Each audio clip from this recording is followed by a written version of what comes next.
going to start with putting this in the door. So notice we're on the outside of the door jamb here. So that if we were to pull it, it can't open. The only way it can open is if somebody from the inside of the room opens it.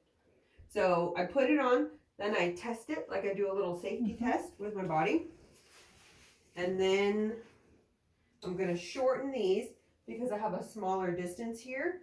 So first I want to even them out, make sure they feel even.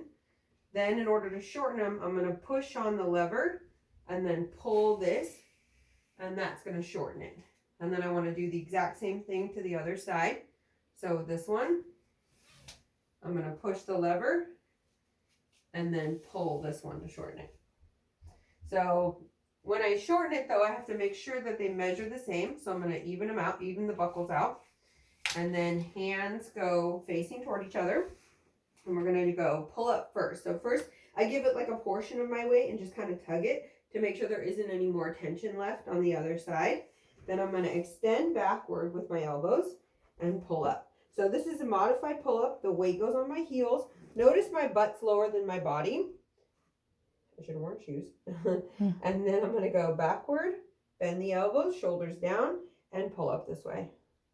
Bend, extend. So there's a pull up there. There's also an option to do a wider pull up. So notice I'm not going completely straight, and I never fully like come up here and take a break. So the TRX always has tension, but you can do the straight or the wide. Good.